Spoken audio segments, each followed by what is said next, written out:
to Griffon Update Sports, a student-produced show all about Missouri Western athletics.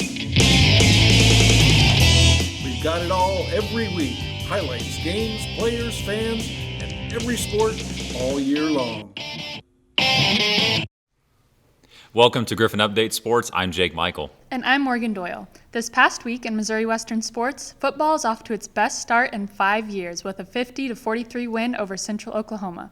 Volleyball, on the other hand, finished the weekend with a loss to Central Oklahoma on Friday, but came back with a win over Newman University on Sunday. Women's soccer went 0-2 on the weekend with losses to Northeastern State and Rogers State. I was there to cover their game against Rogers on Sunday. Check out how they're looking to bounce back.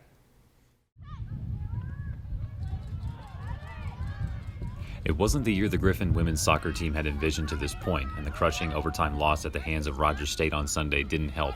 The Griffs jumped out to a 1-0 lead in the 13th minute after Claire Myers took the passes from Lillian Davis and Mackenzie O'Neill and scored the goal.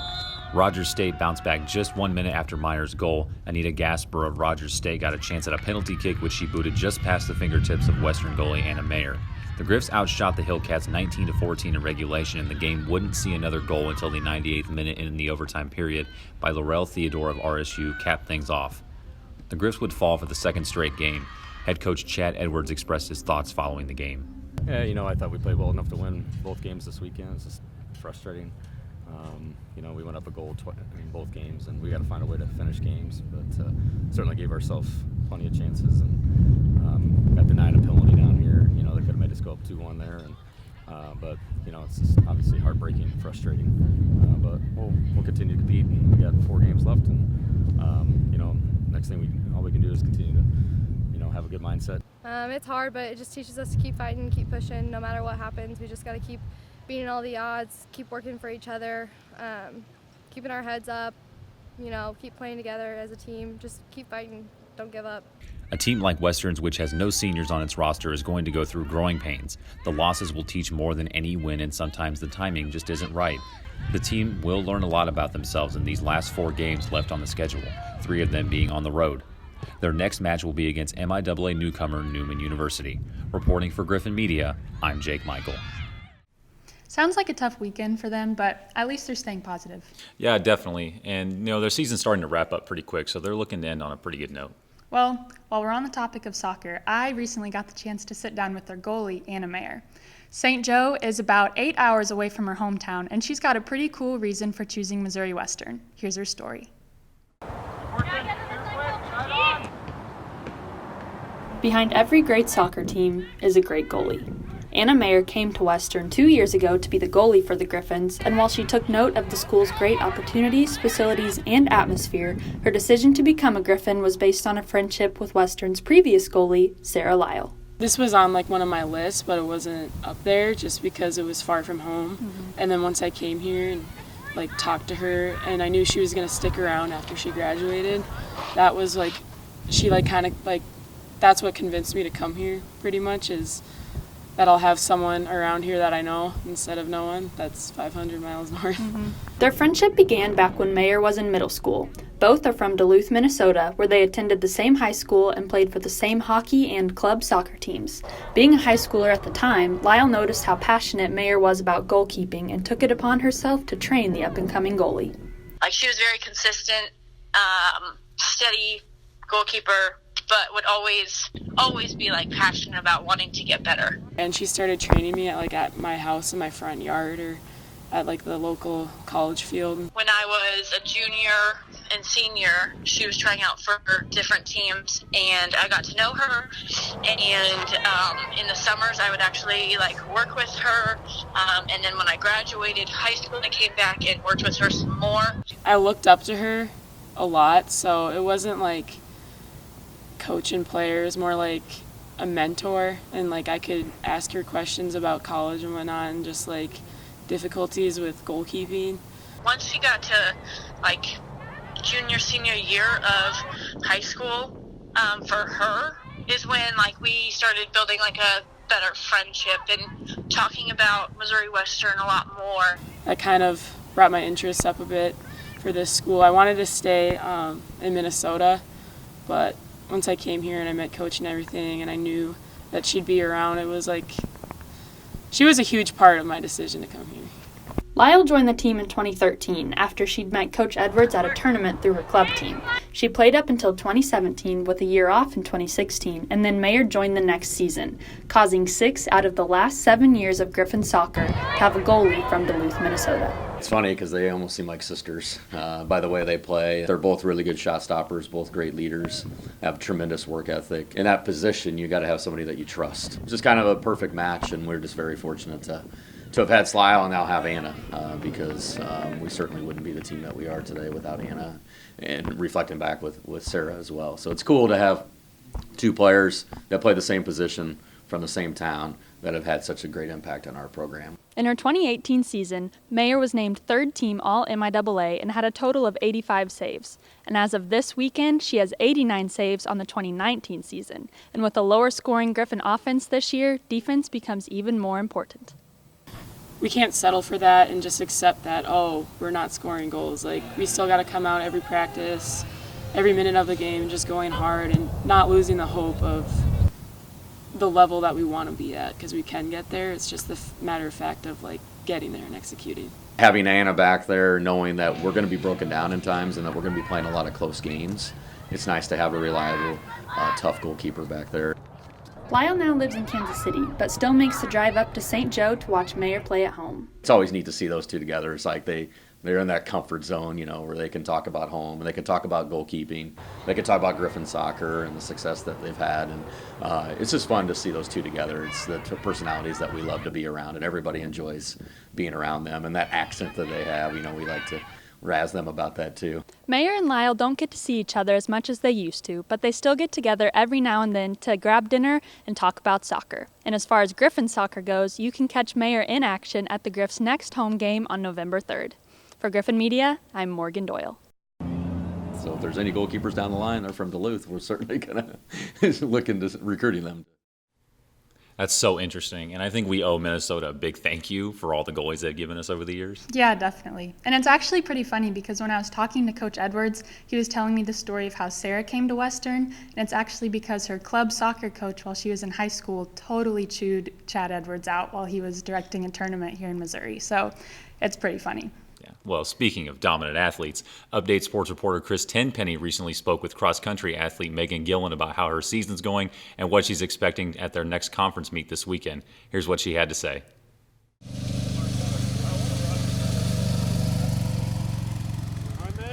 Megan Gillen is the best runner for the Missouri Western cross-country team. She's been the top finisher for the women in every meet this year and last year. She wants to be good. She asks the right questions, does the right things. So, Gillen has been at Missouri Western during all 3 years of the program's existence, and being a part of something new is what helped get her here. we got her late, so it's huge. We saw her at a big-time meet in Nebraska, and it was like an elite meet from the year before, the people at Places State. Like, I wasn't sure really if I was going to run or not in college, but they kind of just pursued me more than the other schools did. And I thought it would be cool to be a part of like a first-year program and like be the foundation of what it would be like in the future and everything. Things have changed since her first year here, from growing as a leader to even enjoying the sport more. We've kind of learned how to be, the older girls have learned how to be leaders more and stuff, and we have more of like a hang of things now that we're upperclassmen. As a freshman, it was kind of more necessarily of like, oh, I gotta go to practice, I have to do this, and now it's kind of like become more of something that I've grown to love, and it's kind of been more of a passion of mine. As the years have gone by, I've just kind of learned how to appreciate it more and just have fun with it, really. So, you know, she not only leads by example, she's good because she does it the right way, does everything the right way, and everybody sees it, and then she can make sure that she holds everybody else accountable instead. You know, they're all her friends, their teammates, their family, but holds people accountable, which is good. Now with conference right around the corner, the goals are set high for Gillen. Conference, our goal is top 10, and then regional is just as high as we can finish. She has the ability to break 22. She breaks 22, she's in the hunt for a national qualifying spot. Reporting for Griffon Media, I'm Christopher Tenpenny. We're now joined by Chris to talk a little bit more about Megan and what the team can expect at their upcoming conference meet. Chris, how hard has Megan and this cross-country team been training to prepare? Oh, they've been training extremely hard. And how cross country's set up is where every meet is 2 weeks apart. So it gives them plenty of time to kind of recover and get back on track just because it's such a demanding sport. You know, sometimes they're running up to 50 miles a week. So this team's putting the work in, but also taking care of themselves, and they'll be ready for regionals and conference. And talking about regionals, do you think either team would be eligible to qualify? You know, it's going to be tough because it is still third year of the program. They are still new. They're not as established as some of the other. The depth isn't quite there, but they have a lot of good athletes that where, you know, any given day, you never know what can happen. Thanks a lot, Chris. Coming up next, we'll hear from Western Windup host Derek Zimmerman-Geyer and his 60-second hot take. Then we'll take a quick break for a public service announcement and be back with our roundtable to end the show.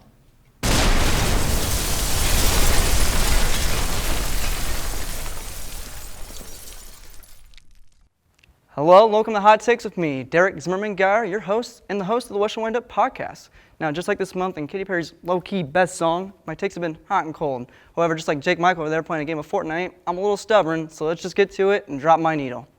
While Missouri Western football isn't setting the conference on fire, just 11 sacks in the season, Emporia State offensive line has been set ablaze as allowed a league-high 22 sacks in just 7 games. The Griffon defense needs an anchor, and junior defensive lineman Tyler Baska will be that rock for the Western defense. Baska currently has 3 sacks and will record 2 more this Saturday in a 45-31 Griffon win. Griffon volleyball has its ups and downs this season, but junior Ally Talkin has been everything down. Talkin is 9th in the conference with kills, 209, and 5th in blocks with 64. Talkin had 286 kills last season and 92 blocks as well. In just 11 regular season games left at the moment, should be sure to surpass those numbers and will gain all conference honors once more. Missouri Western Soccer has taken a backseat in the conference this season with a 4-8-2 record, but junior forward Taylor Skolshoff has been living in the fast lane pretty much, just like me in the interstate. T. Sizzle is second in the league with 57 shots and averages about 4 shots per game. She's been one of the bright spots of this team, and she will help the Griffins upset a stout Newman team this Friday, 3-1. Like Katy Perry's music, good things never last, so I'll make like a tree and leave. For the Western Windup, which is just begging for your follow on Twitter, this is Derek Zimmerman-Geyer signing off.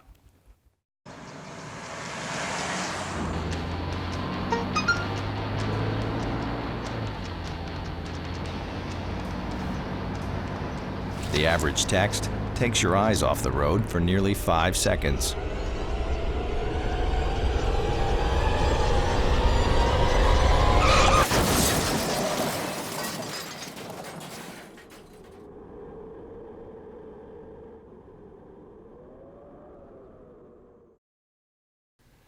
Welcome back. Chris is with us again to talk about, you guessed it, the World Series. Now, guys, were you expecting Nationals and Astros? I know we were all kind of thinking Astros or Yankees on the American League side, but were you surprised by the Nationals at all? A little bit, yeah. I think, you've kind of mentioned it before. They're kind of like the opposite of like the 2015 Royals, and how they get their offense, and like the bullpen was like, it's not the best, but the offense just kind of takes care of itself, I guess. So, no, I was not expecting the Nationals at all. I thought the Dodgers would, because of their sheer talent, was going to take them the furthest. So, they have definitely surprised me. Scherzer and Strasburg, we didn't really know how well they were going to play in the playoffs, and they've become real big-time playoff performers, and so that's going to carry them a long way. It's going to carry them a long ways in this series. And, they've got a great, group of hitters, too, so yeah, they definitely surprised me in a lot of ways. I'm with you. I actually picked the Dodgers to win. I always thought the Astros were the better team, but I had the Dodgers winning the World Series just because I thought they'd finally get over that hump, and the Nationals into that real quick for me. Just when you look at this team, they were 19-31 in May, 12 games under 500. They won 93 games and are playing in the World Series now. Like, it's just incredible how they're able to turn around. I mean, you talked about the pitching a little bit, but just from top to bottom, this roster has come together. It's been able to overcome such a tough start, and now they're playing in the first ever World Series in Washington national history, so it's pretty incredible. Mm-hmm. I agree. I think the road to get where they are now has just been pretty phenomenal. Obviously, I'm having to eat my words a little bit here because that was a little embarrassing for St. Louis people everywhere. But, the Nationals going into the postseason, they were ranked, I think, like 9th in the rankings, and the Astros were actually 1st, and now here we are with the 9th-ranked team up against the 1st-ranked team, and I don't know. I totally agree. I think it's kind of been good. And the Dodgers, like you said, weren't expecting that, but Kershaw kind of did what he's done in the past, but I think it was 2 back-to-back home runs for them to tie it and come back eventually and with that walk-off grand slam or something like that. So that was an exciting. Yeah, it was crazy because you just feel so bad for Kershaw because when you're the greatest pitcher in the generation and all you're known for is struggling in the playoffs, like it's kind of like the Peyton Manning of MLB. Right, where, like, you get it done in the regular season and then playoffs come around. Right, so I felt bad for Kershaw then, but I think it just comes down more to the Nationals. They have the worst bullpen in all of baseball. That's what held them back all year. Like their bullpen ERA is dead last. How often do you see a team that's that bad in one area get to the as important as pitching is, and you need guys to rely on, later in games, 7th, 8th inning comes around, you need those guys to come in and really spark you, especially if you're trying to make a comeback. That's if you have the worst ERA out of your bullpen out of everybody. I don't know how they're doing. I think they're doing with a bunch of wee guys. I think they all came together collectively. I think, in the offseason, they got lucky, I think, not having to re-sign Bryce Harper. I think he's probably kicking himself right now. But, when you get a bunch of wee guys together and, baseball's a collective sport. At the end of the day, it's not one person who carries an entire team to a World Series title. So, you put it together at the right time. This is why they're here right now, and I think they have a great crowd behind them, and that's going to be a huge advantage, and they're going to have a long layoff up to this point, so we'll see. They're going to be much fresher than Houston is, so that could play a big part as well. Yeah, now let's talk about pitching, because these two teams combined have a handful of some of the best pitchers in the MLB. That's it. Yeah. Just some of the best pitchers. So this is definitely going to be a pitching duel, and then Astros have one of, if not the best offense. So talk about that a little bit and how you think those two teams are going to compare. You want to start with that one? Yeah, I can get you on this. I'm a baseball nerd, and Garrett Cole is in the postseason through 3 starts. He has a .4 ERA. Mm-hmm. So that is what he's done. He's going to win the Cy Young, and what's funny is the two people behind him in the rotation are Hall of Famers, Justin Verlander and Zach Greinke. So he's the best rotation in a rotation with 2 Hall of Famers. So when you just look at the starting pitcher for the Astros, it's just ridiculous how loaded they are, and they have a good bullpen to go with them. I hate to reference basketball, but it kind of reminds me of 2014 when the Spurs won the title and Kawhi Leonard was the best player on the floor, but he's playing with 3 other Hall of Famers behind him, but he's just the best player on the floor. I mean, that just makes it so much sweeter, and I think that's a huge advantage. When you got guys that are reliable. Zach Greinke and Justin Verlander can come in, and what you're going to get from them every night, and then Garrett Cole comes into the mix, and then good luck getting hits off that guy. But on the flip side, the Nationals have probably. You could argue they have the best rotation too, or at least the second best, with Max Scherzer, who's been doing it his whole career. Steven Strasburg has been a phenom since he was like 15 years old, throwing 100 miles an hour. He's getting the opportunity to shine. He's been really well in the playoffs as well. And they signed a guy, Patrick Corbin, from the Arizona Diamondbacks this offseason. He also had an ERA like right around 3 to go with those two up top, so they're very deep as well. So I think that we may be in some low-scoring games, especially early in all of these ball games. Mm-hmm. All right, now let's talk a little bit about, I know we've talked about both teams and what their strengths are, but what are some weaknesses, and which team, do you think was more dominant throughout the series or the postseason so far?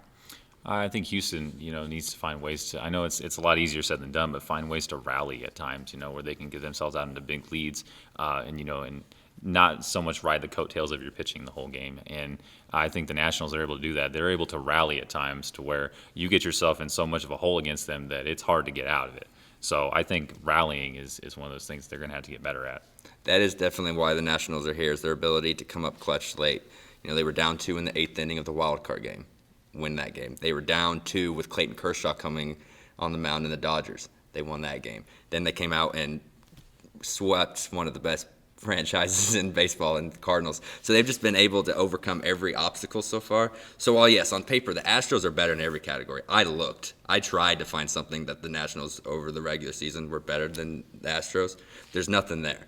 But in this postseason, the Nationals just kind of have that, we said they were different than the Royals. The one thing that they kind of have from those 2015 Royals is their ability to never give up, get a rally going, and keeps them in all their ball games. Yep, absolutely. So, predictions, who do you got and how many games? Oh, my God. Because you can look at the prohibitive favorite as Houston and say, but every game you're like, the Nationals are somehow going to pull it out. So I'm like, I'm just, depending on how the rotations go, I mean, Scherzer versus Cole tonight. So there's 2, gladiators going at it tonight. Right. It'll depend on pitch count and when guys get pulled and all that. So I'm gonna have to say Houston in 6. That's exactly what I was going to say. Yep, Astros in 6. So we'll make it 3 for 3. I think it goes to 7 because I just 0.4 ERA so far. I don't think Garrett Cole can keep that production. I think Scherzer gets him tonight, even though it's in Houston, and so that will kind of give the Nationals an advantage early. Mm-hmm. The Astros are just too deep, though. They're in a 7-game series. When you have low-scoring games, you're gonna get to the extra innings, and that's when the bullpens are coming in. Yep. And as we said, that's where the Nationals struggle. So yep. I think the Astros win as well. I just have them taking 7 games. So I would personally. I know the Nationals destroyed the Cardinals, but I'm always, when it comes to things like this, kind of rooting for the underdog. Mm-hmm. I know since the Astros were ranked number 1 and everyone thinks they're going to win, a little part of me just wants the Nationals to upset everyone and just blow them out of the water. But I think the Astros are going to pull it off. For a first World Series in franchise history, I think they're going to relish this every game from here on out. So, like I said, I wouldn't count them out in any game. But I just think over time, I think sometimes talent just, triumphs heart sometimes. But, baseball's a little different, because you can have as much heart as you want, but, talent will usually get you pretty far. Just make it to the postseason. You always got a chance. I know. Yep. They've already exceeded expectations. Exactly. So, all right. Well, we've got a lot happening in Griffon sports this week. Don't we, Morgan? We sure do, Jake. Yeah. Women's golf is currently playing in the Fall Invitational down in Arkansas, and volleyball plays at home tonight against Northwest at 7. Volleyball also has 2 more home games this week, with one on Thursday against Washburn and one on Saturday against Emporia. Women's soccer has a chance to bounce back on Friday at Newman University and Sunday at Central Oklahoma.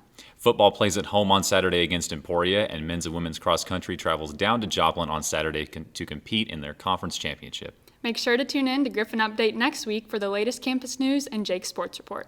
That's all we got for you this week. From all of us here at Griffon Update Sports, thank you for watching. Welcome to Griffon Update Sports, a student-produced show all about Missouri Western athletics. We've got it all every week. Highlights, games, players, fans, and every sport all year long.